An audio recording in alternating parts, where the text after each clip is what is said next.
Yo, hey girl, how much steel?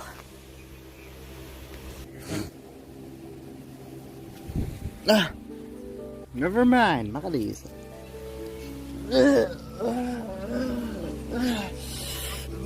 Girl, hold still.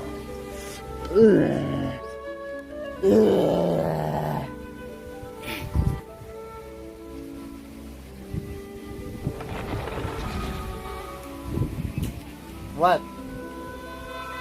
I heard a noise, just like someone's committing a suicide, What? like hanging himself. Oh, my throat hurts, that's why. Huh? My throat hurts, right? Your throat hurts? Yeah. And then followed by cough. Yeah. Because you are not sleeping early in the night. I sleep, right? What time? I did sleep. Huh? I did sleep. What time? What are you talking about? What time? I peeped at 12 midnight. You're still playing. You should sleep by 9 or 8. You cancer me. You cancer me. Jesus Christ. It literally cancer me.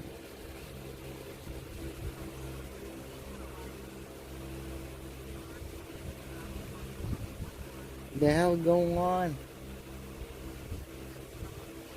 Yeah, cancer. Yeah, I have a cough, have virus now. Jesus Christ. No, I don't mind dying, actually. I got everything I want. I don't give a shit. I don't give a damn. I don't give a fuck. Apparently, Mondstadt and Leela are Goddamn. organizing a joint event. That's pretty cool. Wonder what occasions brought them together. Let's ask around and see if we can find out. Now, we just need a major transport hub where lots of travelers trade info. Preferably one that's high up with a great line of sight. Oh, got it! Launch you in! Come on, let's go!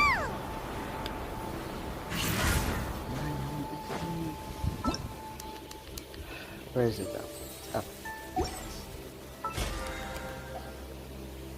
That's why I don't like his ears. Do whatever the fuck I want. Okay? You can please. No.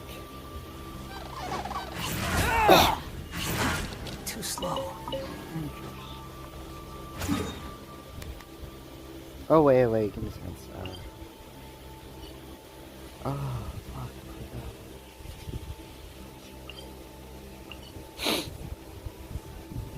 Where is it? Yeah.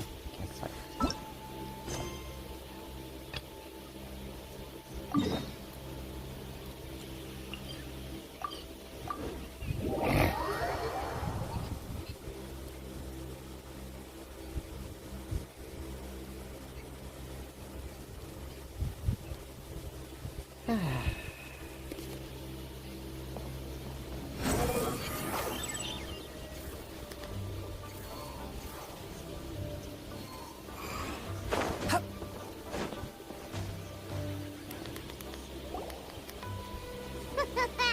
Looks like you're having fun. What's the occasion this time?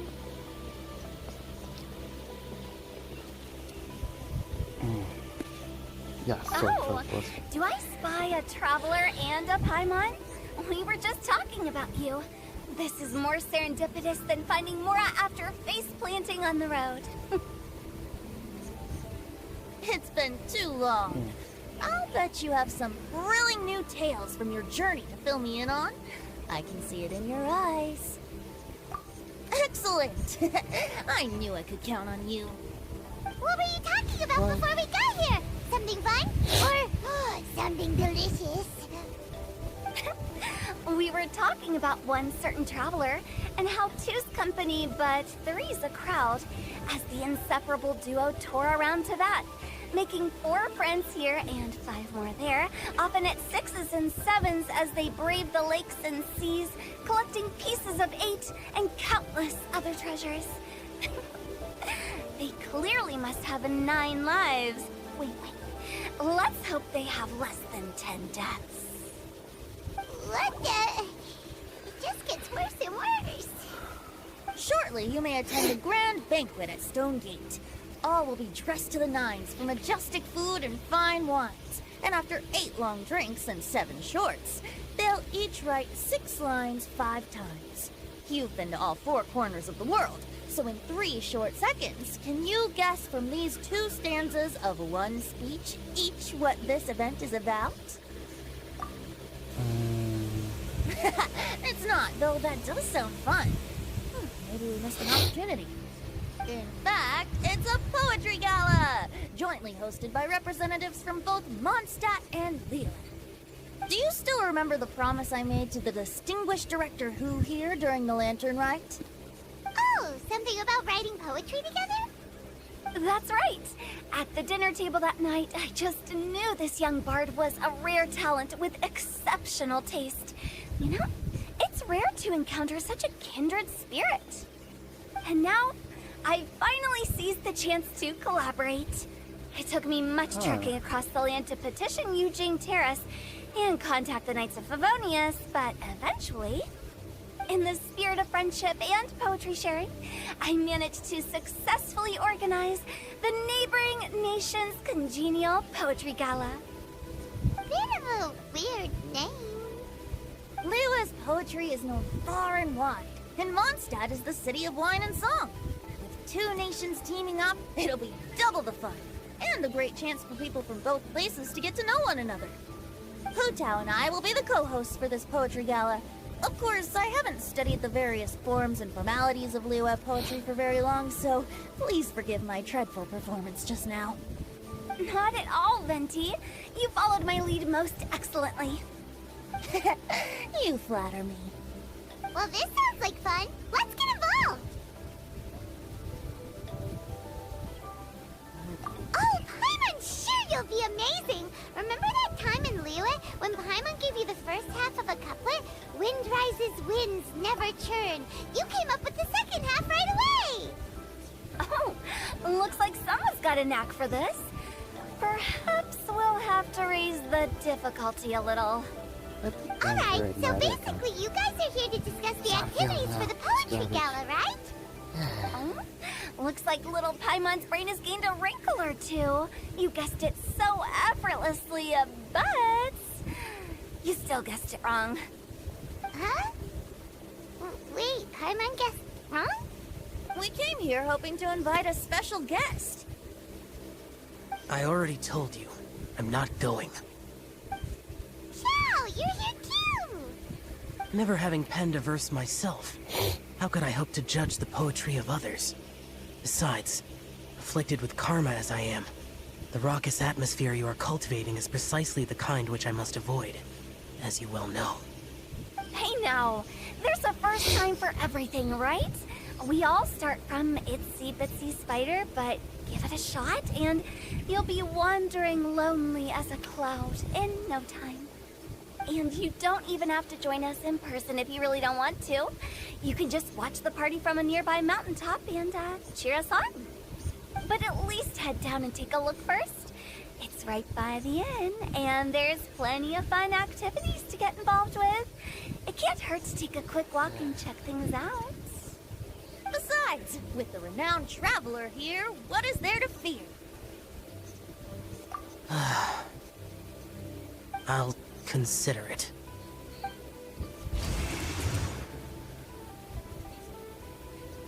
It's nearly time. Why don't you all head to the venue and take a look around? Quite a few of your friends should have arrived by now. Yes, that's right. Venti and I still need to discuss the poem for the opening ceremony. So, we'll catch up with you later. Plus, our Adeptus friend might need a bit more convincing. We'll see if we can coax him down. Gotcha! We'll be on our way then!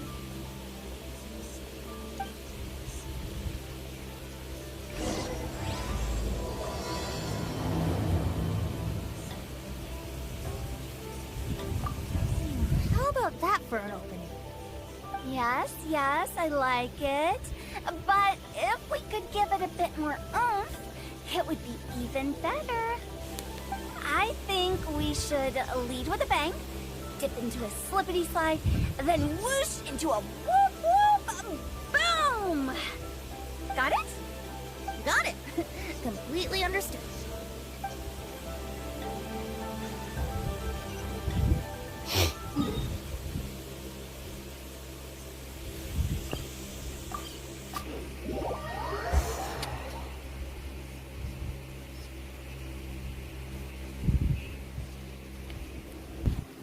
Wow, so lively. Didn't think there'd be so many people here already. And a lot of them are familiar faces. Let's go say hi. So where is it though? Oh.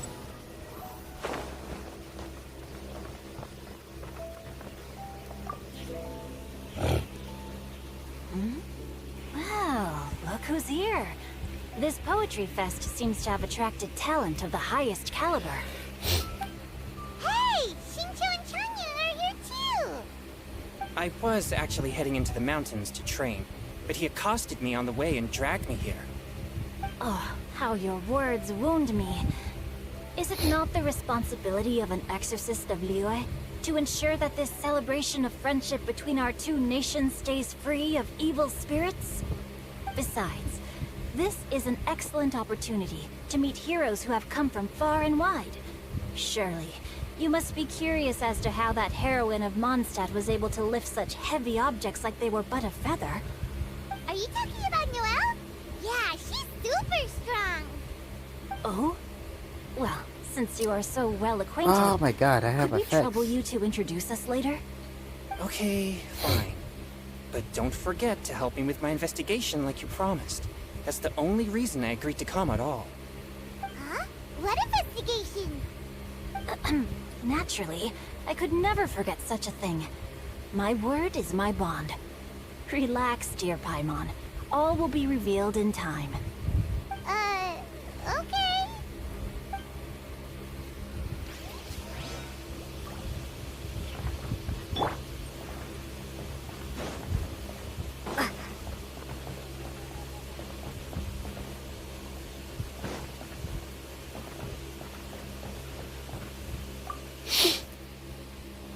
Diona! Traveler in Paimon? I didn't expect to see you here. Are you here to mix drinks? That's right. I was specially asked to attend this event on behalf of the Cat's Tail, and I'm also here as a mixologist representing the Mondstadt wine industry. You're representing Mondstadt's wine industry? Oh, you must be hating every minute of it. Of course I hate it, but it's also a perfect chance to destroy the reputation of Mondstadt's wine business once and for all. Opportunities like this don't come around every day, you know. Huh? How do you figure that? All I need to do is add some gross ingredients to the drinks, and I can create the most disgusting concoctions imaginable. Nobody will ever buy wine from Mondstadt again. Paimon thinks you'll end up getting the opposite result. Ah. Huh, just you wait. I ain't about to mess this up. Are you gonna write some poetry with us too? Poetry? I've heard plenty of bards sing in the tavern before, but I've never tried writing any myself. You should join in. It'll be fun. Fine, if I have time.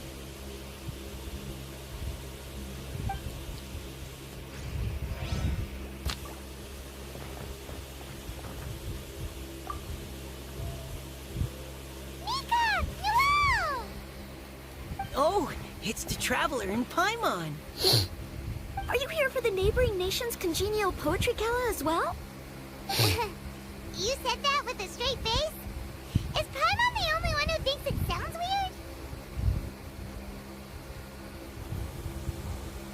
weird? Representatives? No. Nothing fancy like that. We were sent here by the Knights of Favonius to help maintain order and set up the venue. But I didn't really do anything useful so far. Noelle brought all these tables and chairs here from Mondstadt by herself. She's a true knight. Oh, no, that's just not true. Your efforts were indispensable. You selected the venue, drew up the layout, and so on. Also, you're the true knight here. I'm still in training. If anything, I should be addressing you as Sir. What? No, no, no, no. Please don't. Just keep calling me Mika. Why does it feel like these two could keep this up all day? Anyway, Master Jane did say that as long as we keep on top of our work, we should take a look around while we're here and get involved in the poetry gala as much as we can. But I haven't written much poetry before, so I'm not sure if I'll fit in. I actually have the same concern. Yeah, plus, you won't be alone. We're joining too. The Traveler's a really good writer, you know. Really? In that case, we'll try our best too. Perhaps. The challenge of writing poetry is a rite of passage that all who wish to qualify as a knight must eventually face. Paimon wouldn't go that far. But anyway, no backing out now. See you soon! Sure. Maybe you can teach me a thing or two. Oh, Mika beat me to it. I was gonna ask for help too.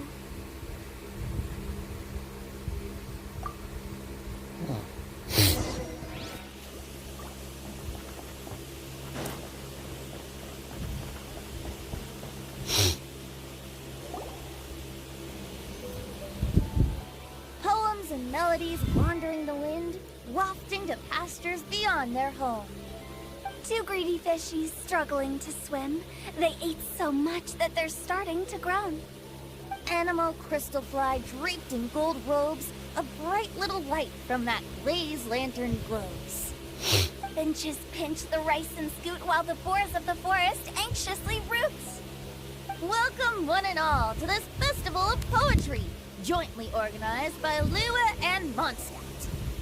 Or, in full, the neighboring nation's congenial poetry gala. We're your hosts, Liyue's verse-monger of the darkest alleys, Hutao. And Mondstadt's liquor-loving lyricist, Venti the Bard. The purpose of this event is to promote friendly poetic exchanges between our two nations. So please, have fun, talk to other people, and make some new friends. If you're here, you're our guest, so please enjoy this poetry fest. I'd also like to reassure everyone that this event welcomes people of all skill levels, from first-time rhymers to seasoned songwriters. If you ask me, the most important thing you can bring to writing poetry is authenticity.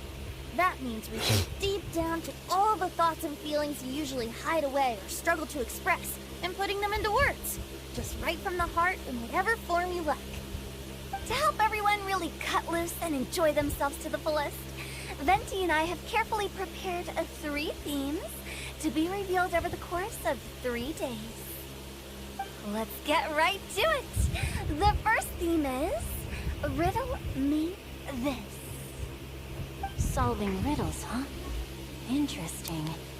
It's actually a pretty good choice for a warm-up activity. Whew.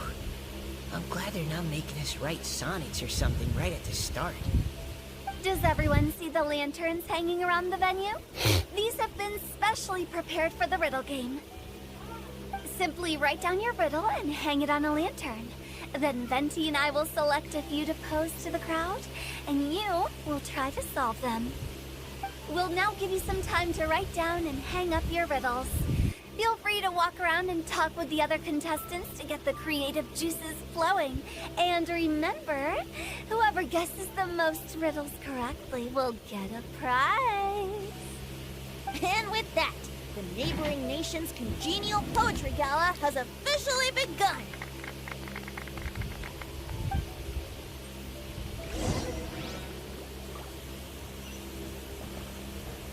Oh.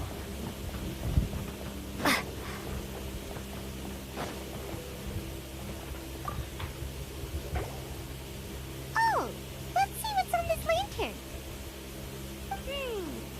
A tender sigh for home, how far the flowers roam. A visitor asks me why, for a dream beyond the sky. Okay, someone from Liyue definitely wrote this one. I just read that one too. Liyue's poems seem pretty difficult to grasp. Dreams? Sky? Is it talking about some kind of bird? So it means something like, this thing's really far from home. It's in a vast area, and it's flying really high. Is that it? Oh, you're amazing, Paimon! Oh, it looks like I still have a lot of learning to do. Oh, it's nothing really. Once you've spent enough time in Liyue, you just sort of pick up on these things. Oh, I know exactly what you mean. Back when I was out with the Grandmaster on the expedition, I started picking up some local customs without even realizing it. Huh. But back to the riddle. We still haven't actually solved it. What could it be talking about? Something that flies high and far. Oh, that makes me think of dandelions. Oh, that makes sense. And Mondstadters believe that dandelions can carry your feelings on the wind. But maybe we're missing something? It can't be that easy.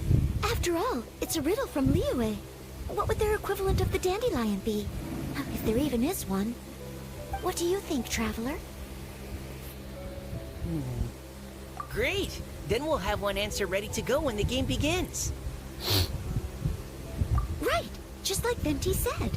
As long as the interpretation makes sense and reflects our perception of the poem, then perhaps there are no wrong answers.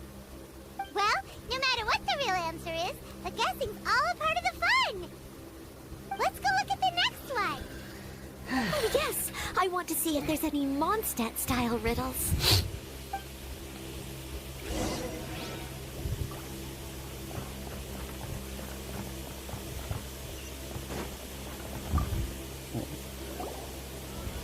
This one says... Oh, this handwriting's just awful. I have 4 corners like a square pancake, but I'm stuffed and seasoned and carefully baked. I pass through the lips one piece at a time. The more you consume, the broader your mind. Oh, wow, Paimon's drooling from that one. Is there really a food that can make you smarter? Paimon's gotta try that. Maybe a fish. Oh, Paimon. You have to look past the surface level meaning with riddles, or you'll fail to plumb their depths. Huh? So have you got any ideas, Shinjo? Well, Xingqiu just hung that riddle up a moment ago. Oh, so this is Shinjo's riddle! You know, Paimon was expecting you to write something a little more elegant. this festival is about building friendship and mutual understanding. With so many friends from Mondstadt present, I thought I'd try writing something more accessible and less flowery, so that more people could enjoy it. Hey, not bad! So, buddy, does that mean you can tell your old pal Paimon the answer on the sly, or...? Not a chance. You'll have to wait for the answer to be revealed, just like everyone else. Ha! Mimi! If that's how you feel, why don't you try and stump me with a riddle of your own? Maybe Paimon will! We'll see who stumps who! Traveler, you'll help Paimon come up with a riddle, right? Ha! At least you're nice to Paimon! Then I look forward to seeing the fruits of your literary labors. Ha! Prepare to get stumped!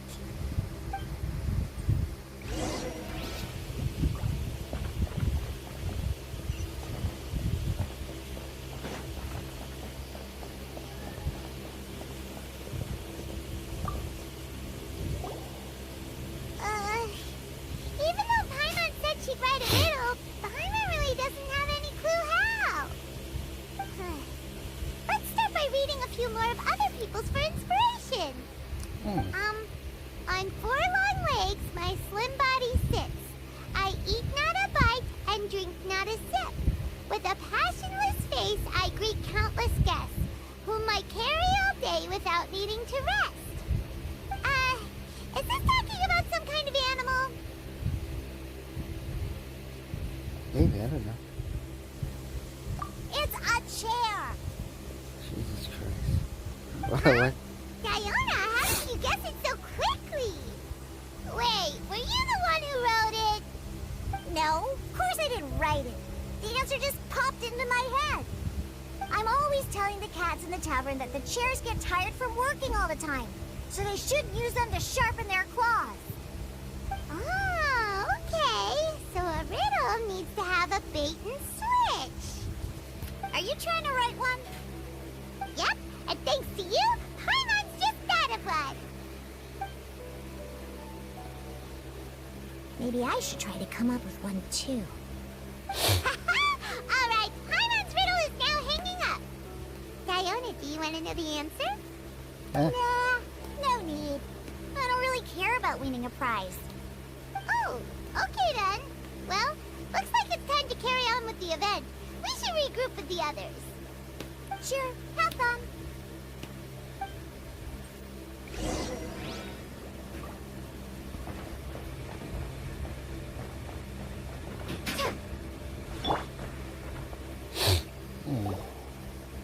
Hey, looks like everyone's about done mingling and riddling. Gather round and look this way. Venti and I have selected several riddles from everyone's contributions, and we added a few of our own to the mix for good measure. Shortly, we'll randomly select a few to read aloud. If your riddle gets selected, remember that you have to announce the correct answer at the end. Anyone who guesses correctly gets 1 point, and if nobody guesses correctly, the writer of the riddle gets a point. Sounds fair to me. Of course, when the riddler reveals the right response, it only counts if everyone agrees that it's not too far-fetched. That's right. Now, if there are no more questions, it's time to reveal the first riddle. Hopefully they'll draw at least some that I can get. Oh no, does only the first person to solve it get the points? Ugh. That means I have to be first to raise my hand. Please choose Paimon's riddle. Please choose Paimon's riddle. Riddle number 1. Let me see here. Ugh. This riddle is, unique, especially the handwriting. I have four corners, like a square pancake, but I'm stuffed and seasoned and carefully baked. I pass through What the hell? the chipped lips, one piece at a time. The more you consume, the broader your mind. They drew Shinchos. Better answer as quickly as you can. You don't want someone else beating you to it. You rat. It's pizza. The answer is pizza. Even without the author coming forward, I can confidently declare this answer wrong. I mean, how does eating pizza broaden your mind? And while I'm no expert in exotic dishes, if I'm not mistaken, pizza is round, is it not? Like mora meat? But eating pizza makes you happy, and being happy makes it easier to face problems that need solving. So... Okay, Paimon admits she may have jumped the gun on this one. Maybe it's some other kind of food. No, riddles are never that simple, and it needs to be something that makes people more intelligent. If Paimon had known it was gonna be this tough, she'd have read more books in her time. What is it? Have you got it? Huh? Oh, gotcha! Bucks! The answer is bucks! That was quicker than I expected. I was quite proud of that one. Oh, it appears the riddle writer has announced the answer. Okay, 1 point to Paimon. Huh? So the answer was what?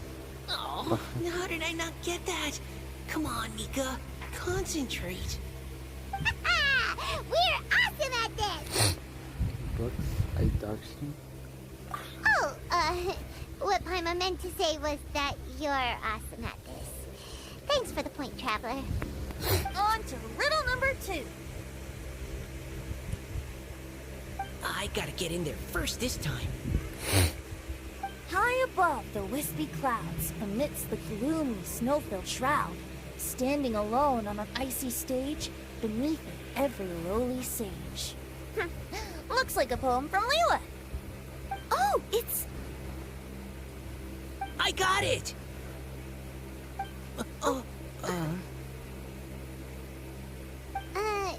Looks like those two have some ideas. Could it be some kind of plant that lives in cold, high places? Queen Village. I don't know. Mika, Queen please go Village. ahead. As a full Knight of Favonius, you represent all of us from Mondstadt here. No, how could I? It was you who thought of it first. You should be the one to guess. Quite my place. My answer isn't necessarily correct. Besides, it's first come, first served, and you beat me to it. No, I didn't. You were just before me. How gracious and considerate our fellow competitors are towards each other. A wonderful sight to see. How about both of you say your answer at the same time? If you're both right, you'll each get a point. Oops, I didn't realize we'd made such a scene. Oh, crud. I guess we dragged that out a bit.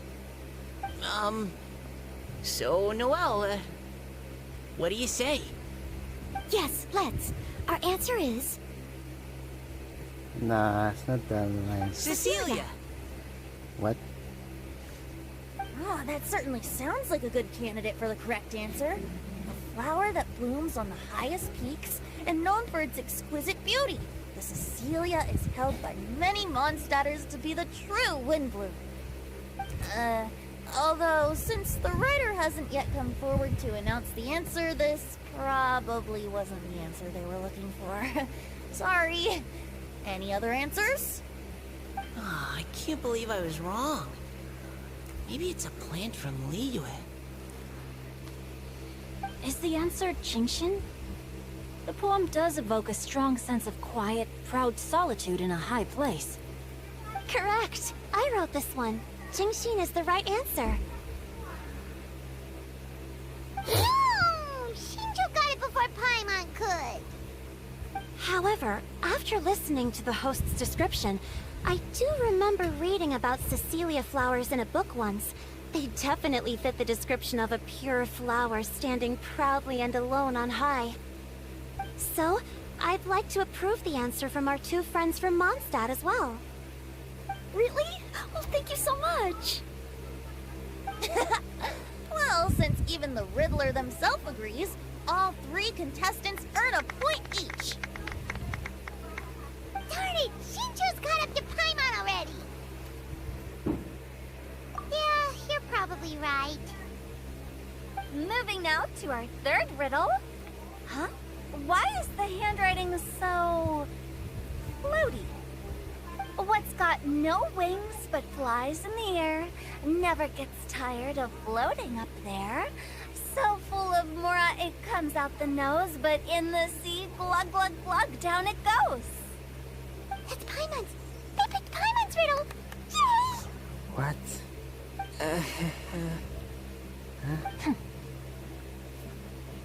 What? What is it? Why isn't anyone guessing? Is Paimon's riddle too hard? That's not quite it. More like, it's so ludicrously simple that we just cannot believe it. What? No way! Well, go on then. Tell us the answer if you're so sure. The answer is Paimon. What? What? It's Paimon. Paimon? I was actually gonna say Paimon too. Me too. No! You're all completely wrong! How the did you all think the answer was Paimon? Paimon, do you have wings behind your back? No. You're always floating, but you never seem to get tired of it. And Paimon has a very healthy appetite, which must cost the traveler a lot of mora and meal expenses. I've heard from the senior knights that the traveler rescued Paimon by fishing her out of the sea. So, that means Paimon can't swim. So if she fell in the sea, then... Glug, glug, glug. Wait. Now Paimon's doubting herself. What was the answer again? No! You're all wrong. The answer to Paimon's riddle is obviously the Jade Chamber! You know, the Jade Chamber that's always flying up there in the sky? Is that so? I still maintain that the riddle actually describes Paimon more accurately. In fact, if we just added 2 more lines to the poem, it would be the perfect riddle. Huh? What do you want to add? The traveler's companion and talkative guide, a praiseworthy presence always by their side. Aw, do you mean it? Can we really add that part? You think so cute! Okay, then Paimon would like to announce that the correct answer to the riddle is the widely adored Paimon! Great! And with that, the widely adored Paimon has gifted a point each to everyone who answered just now.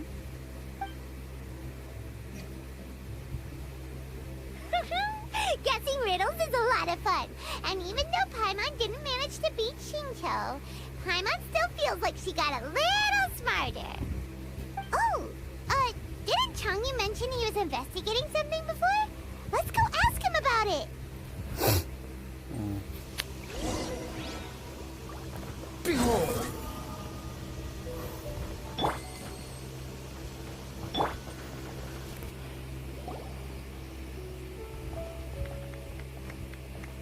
Hey, you two! Oh? Hi, Paimon. You know, for a moment there, I was worried I might lose to you. Oh, are you collecting your prize right now? I am indeed. Though, if you really want it, I'd be more than happy to give it to you. Seriously? Wow, what is it? A most generous donation by yours truly as director of the Wangsheng Funeral Parlor. Namely, a buy one, get one free coupon for our high-end customized service package. It's a pleasant surprise to learn you're so interested in it, Paimon. Nope, nuh-uh, no thank you, hard pass, you can keep it. Are you sure? In that case, I'll gladly take it. Here you are.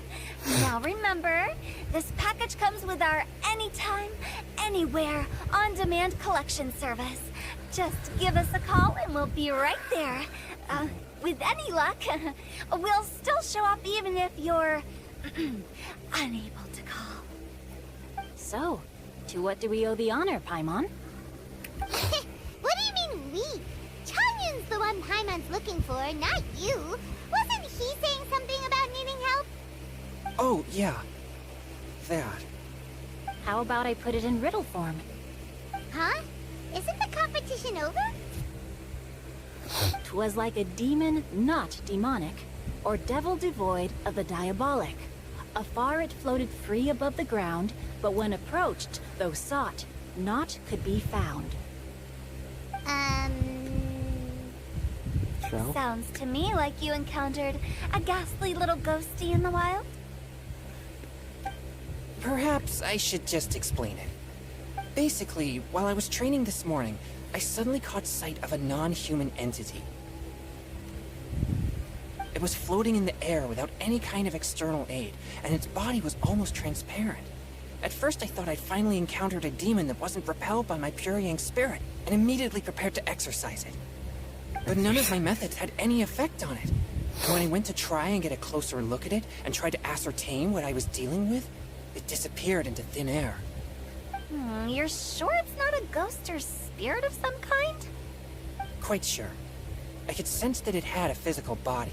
And if it were a spirit, I'm sure it would have been scared away long before I saw it.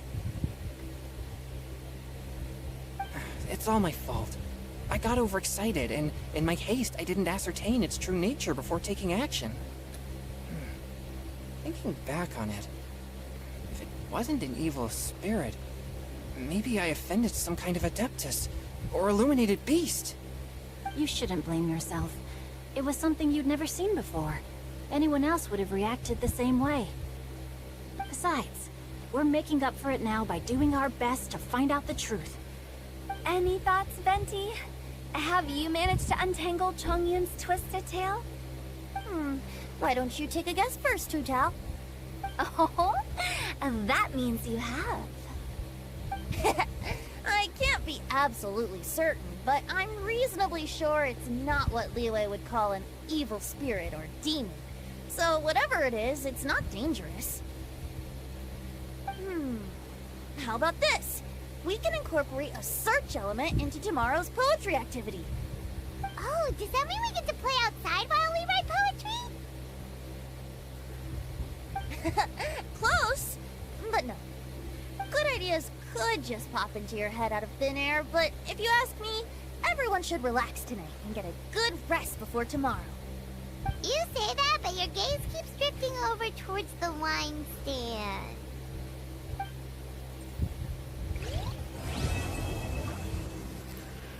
Huh.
Maybe next week I can put. The wind rises.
fury.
Monster list.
Settle down.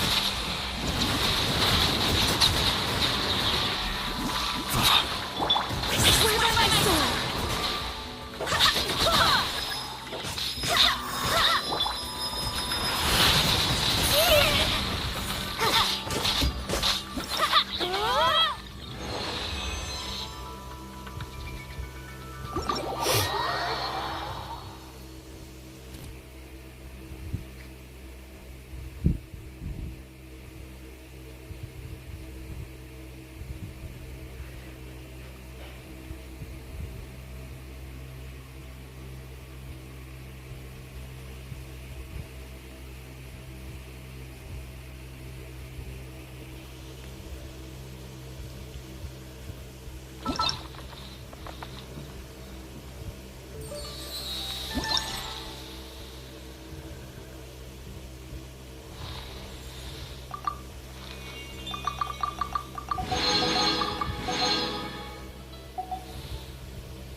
Brace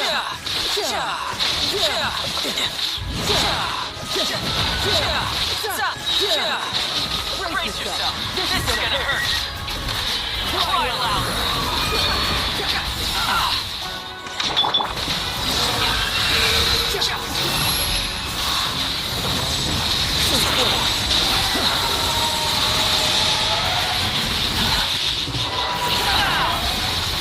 Swarm Fury on the way.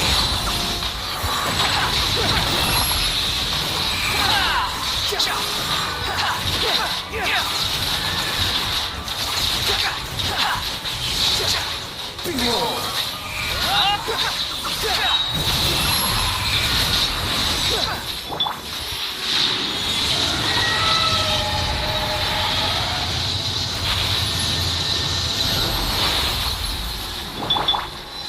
Wretched vermin!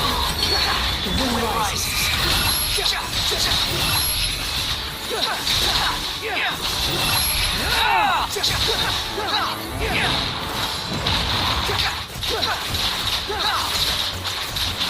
Swarm Fury!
Huh.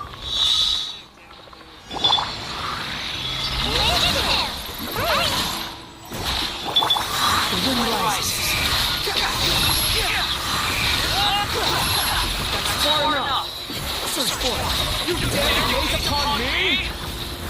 Quit following me.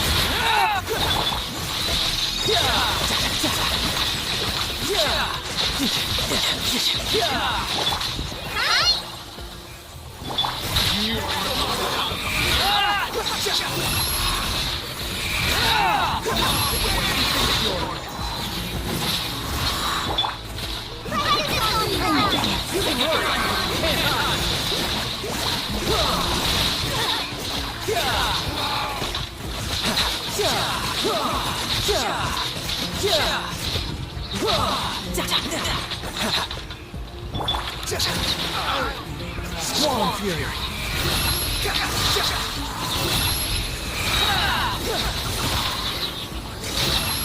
Bow your head! Riptide!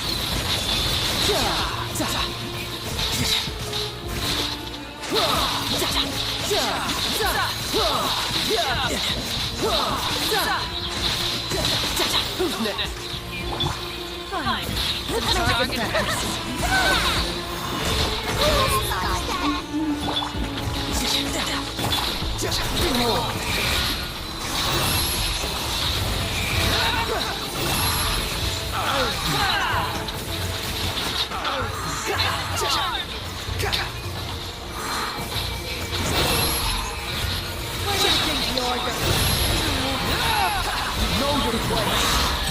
again.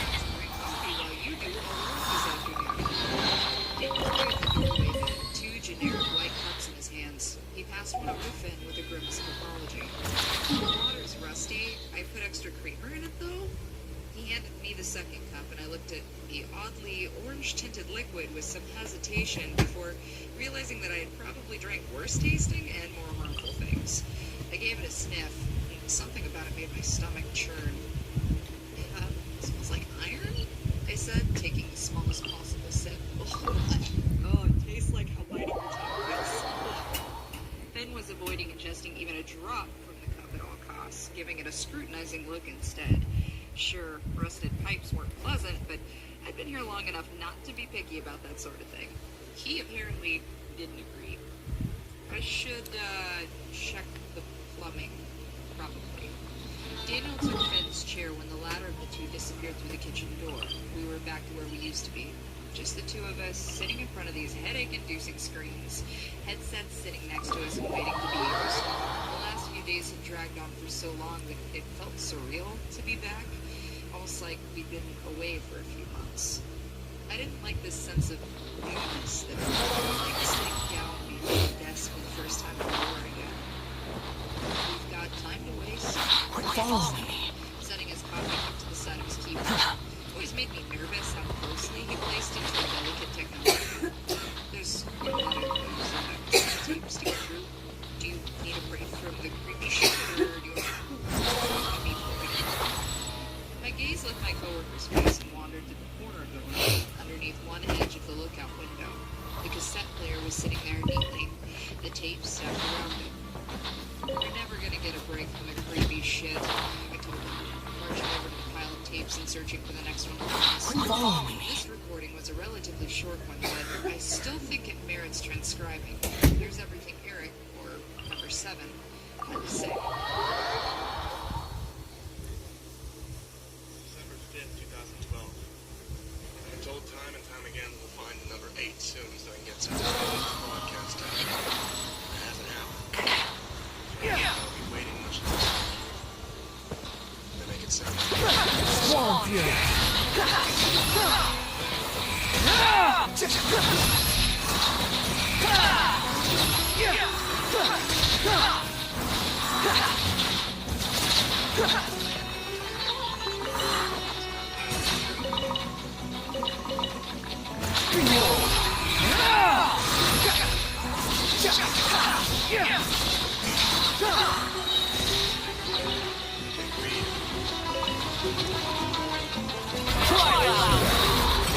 Swamp Fury!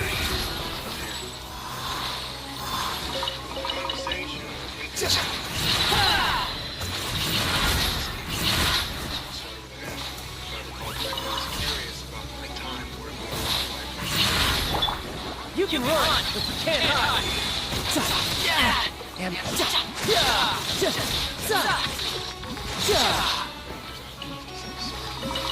building a much older radio mast that reaches blue. He told me that it's been an outpost in this exact location for almost a century.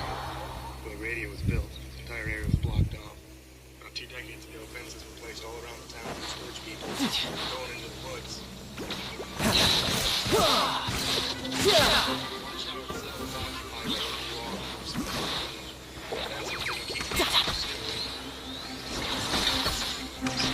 you're mine! No time to lose.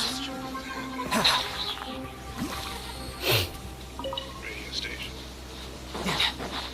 According to the officer I spoke to, the first known solution to our unique problem with the tower that was built here before this building ever existed. Take turns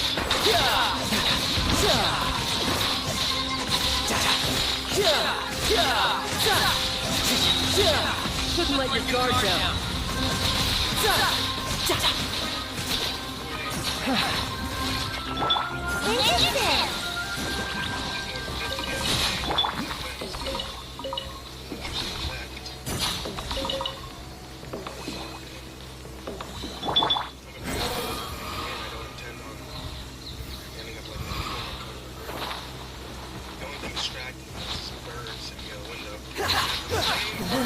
yesterday, sitting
it's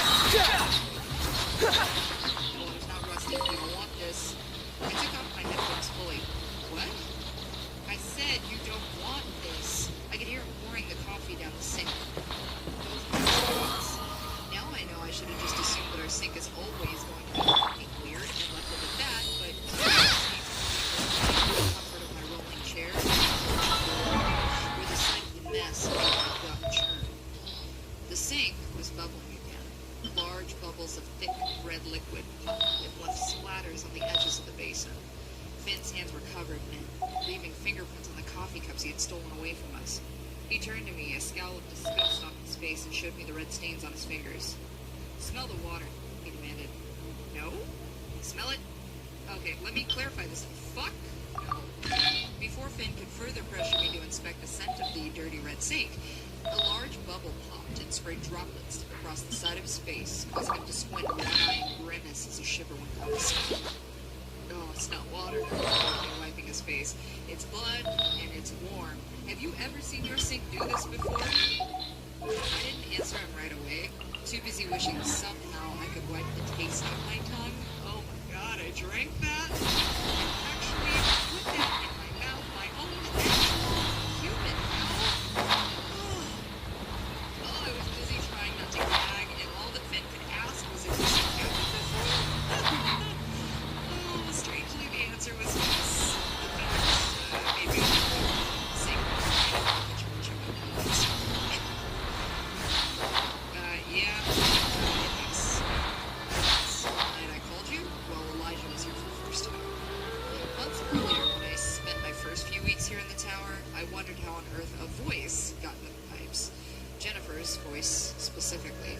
What I still assumed was some creepy parlor trick meant to scare us brought a new level of I thought about where the was. The ground beneath us. The soil we shared with the forest was as rotten as the roots that had squeezed the life out of my friend. Yeah, we're drinking bottled water from now on, I announced, my voice so quiet around cheap shit. I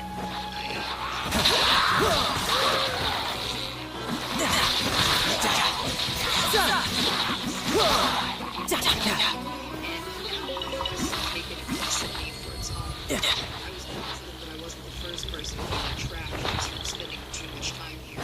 There was blood coming up from the ground and into the water supply. Oh my god, this place was full. I was sick of it. Unsightly insects! Squall fury!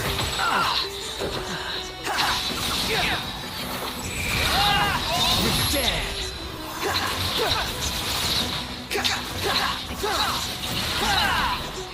Behold!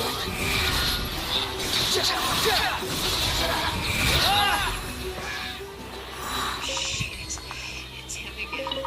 I whispered hoarsely to Finn, who was inspecting a partially bruised tangerine from the kitchen. He put it down on the counter to peer around and catch a glimpse of our visitor from behind the glass. Finn, stick around in case he tries new shit. Dan, you get punched in the nose again. I watched Eliza lift his fist to knock on the door again, but I grabbed the handle and forced it open. Good.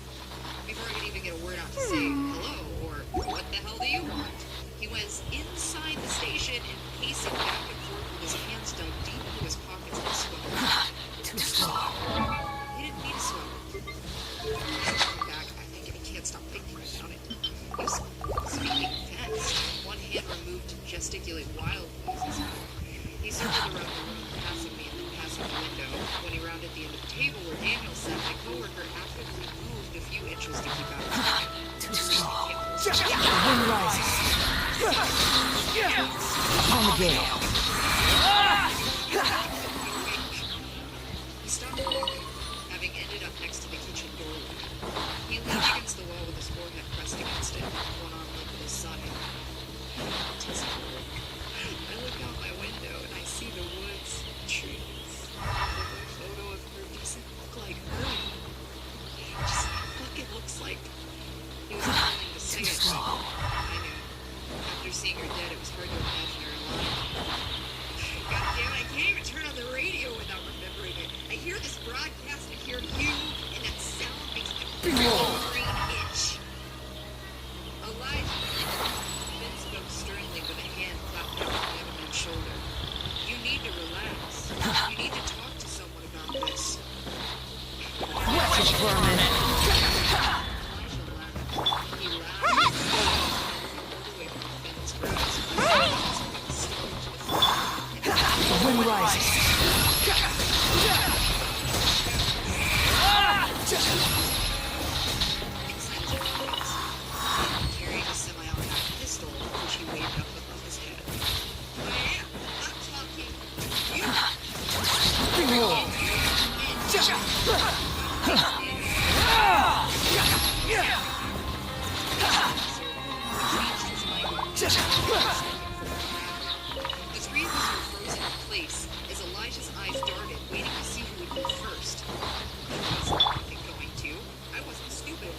closer knowing that I could defend myself against a gun.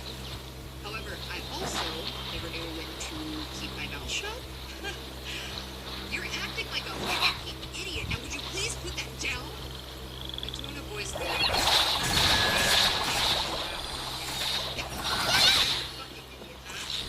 it was chilling. The way he managed to laugh, grimace, and now shed tears all at the same time. His tired eyes were wet.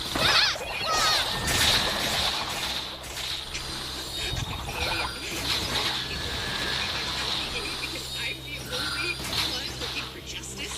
Which did you hate her and then to let her die and then sit up here like it never happened?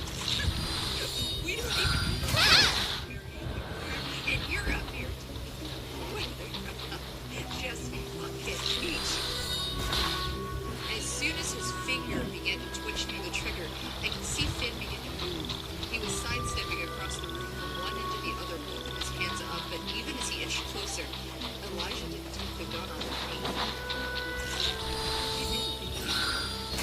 As my voice trembled, I became aware of Danielle's hand now tightly gripped. How could you think I wanted her to die? How? Elijah, I missed her so goddamn much. I want her back too. His trembling finger began to steady. The shape of the gun rolled around as loudly as it did before. His he was glaring, unblinkingly, taking heavy breaths through his nose. After he said those words, I expected the next loud noise to be the shot from the gun, but instead an ear-piercing cry. Shrieking in the cramped space, I moved my ears. Daniel fidgeted with his hearing aid. His concentration was long enough where he dropped the gun and put both palms on the side of his head.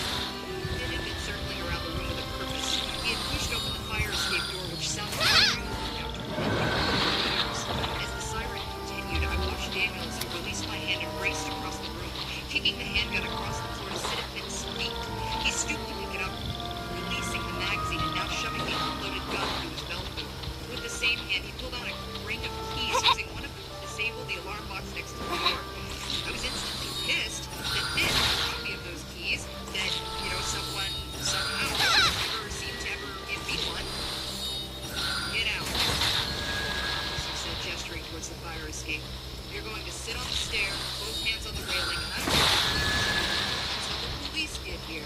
If you so much as move 2 feet, I'll have this thing loaded and aimed before you reach the first landing. Now, go. Elijah's confidence seemed to drain. He was dirt washed away from the water tub. There one moment, gone the very next. He had no words to speak, only a tremble in his breath as he followed Finn's orders and left the room, his anger turning into what looked like shame, embarrassment, maybe disappointment. Wait. Daniel stopped Finn from closing the door behind Elijah, slipping through the crack just as it was about to latch. When he was outside the sun, easing himself down next to the same man who had just pointed a gun at him, Finn and I both exchanged looks. Your part-time is I agreed. With the fear of danger in the room somewhat dissipated, I joined the party held around the fire escape, leaning there against the outside wall. Finn held the door open with one of our chairs, taking some distance while he was around the railing, his eyes treetops, blinded by the sun.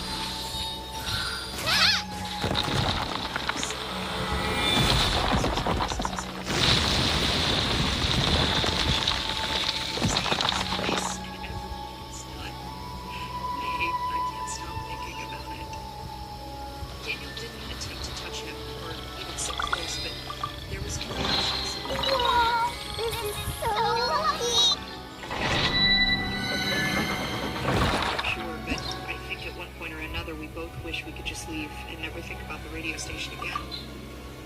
Is anything new here? Dan asked. I saw Elijah shrug his shoulders and give him a thumb. I don't know. It's where we live together.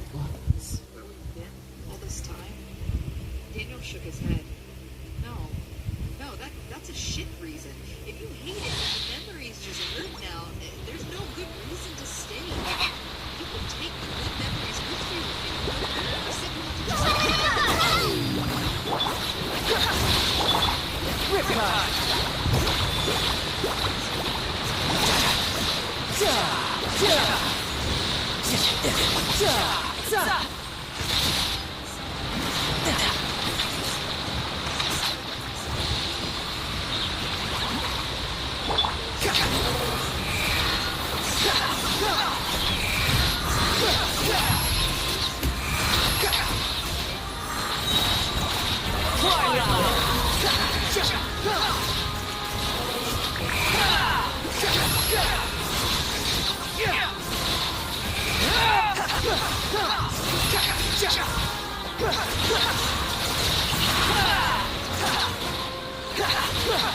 Wind rises.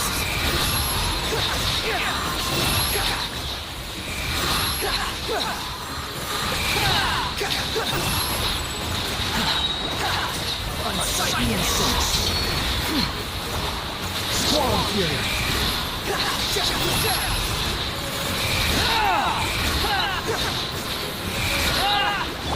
You can run, but you can't hide.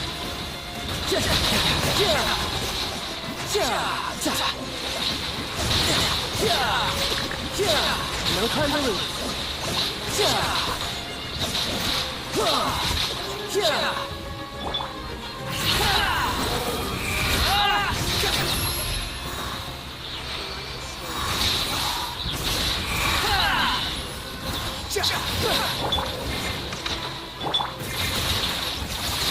The wind rider, you're dead.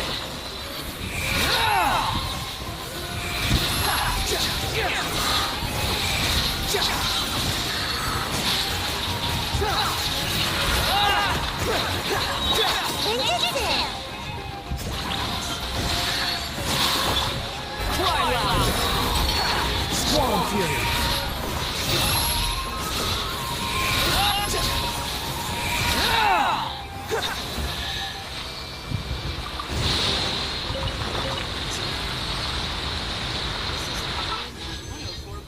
FM, and the gun in the desk is giving me an idea.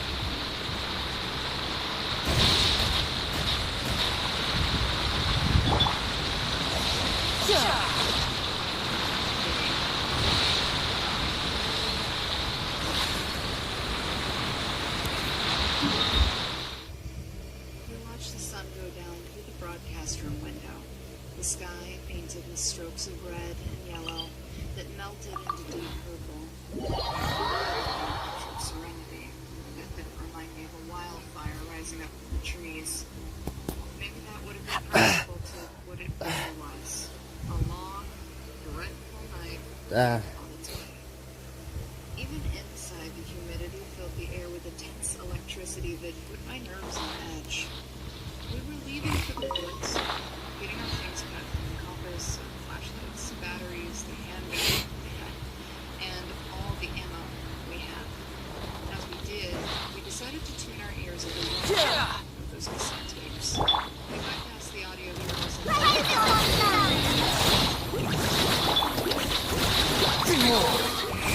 upon the gale.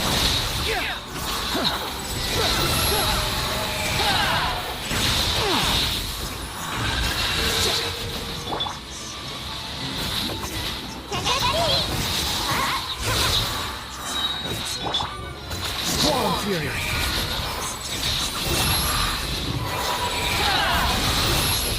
I'm used to this.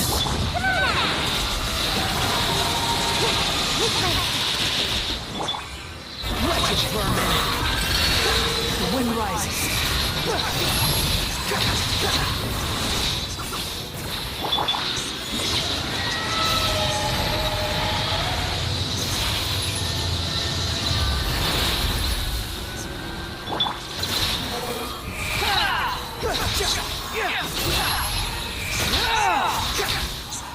Upon the gale.